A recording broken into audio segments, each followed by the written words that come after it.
September 28th marked 20 years since the start of Palestine's second Intifada, an uprising sparked after then Israeli opposition leader Ariel Sharon stormed Al-Aqsa mosque compound in East Jerusalem.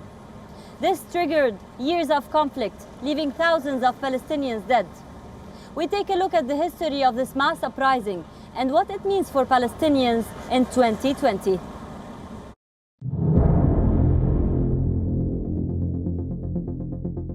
It's been 2 decades since the Israeli Prime Minister Ariel Sharon entered the Al-Aqsa compound.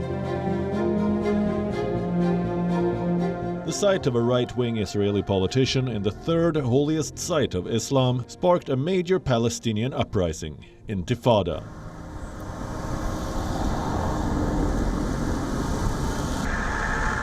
But what does Intifada mean? Intifada is an Arabic word which means to shake off.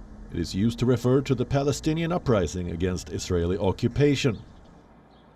There have been 2 intifadas since the creation of Israel.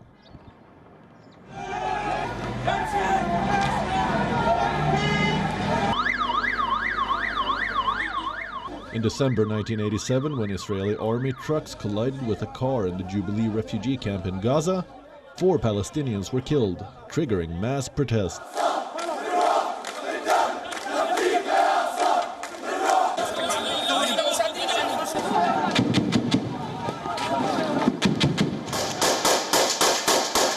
By the end of the first Intifada in 1993, more than 1,000 Palestinians lost their lives, while 16,000 people had been imprisoned. 50 Israeli civilians had also been killed.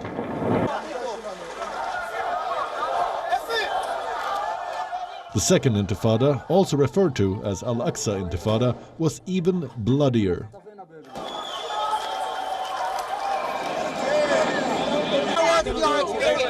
It started in 2000 after Israeli leader Ariel Sharon walked into the Al-Aqsa mosque with his security guards.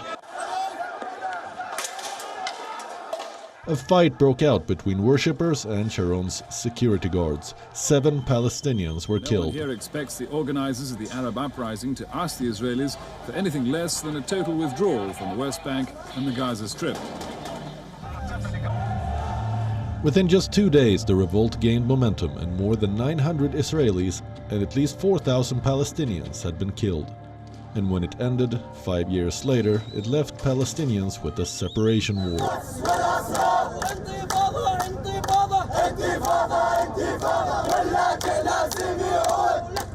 But will the anniversary of Second Intifada be the beginning of the third?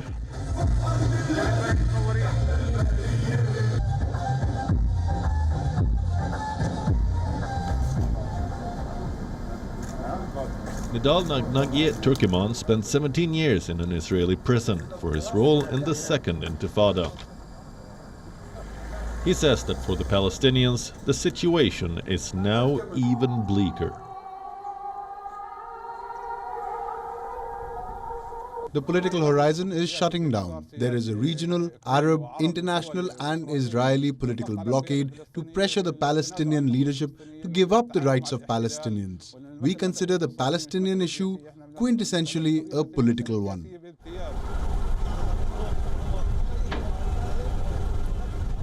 The leader of the Palestinian group Islamic Jihad Base Camp says that his own group may take matters into their own hands after US President Donald Trump declared Jerusalem as Israel's capital. And some say it could lead to a third Palestinian Intifada.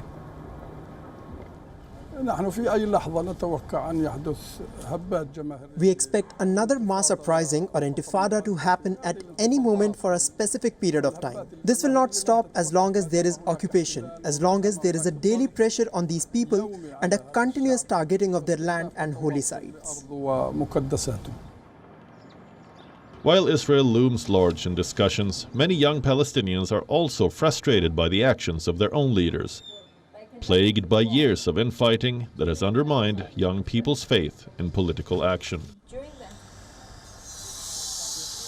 Since the second Intifada ended in 2005, life for Palestinians has gradually become worse. I am from Jenin camp, from the enclave. when the Jews hit up and damaged our home. I have no room, no parents except my God. In the 15 years since, many Jewish settlers followed Sharon and entered the Al-aqsa compound under police escort. Israel has also built new settlements along the occupied West Bank. The talk of further annexations are becoming louder.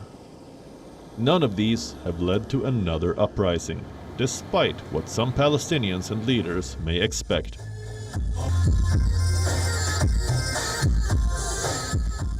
There might not be a third Intifada anytime soon.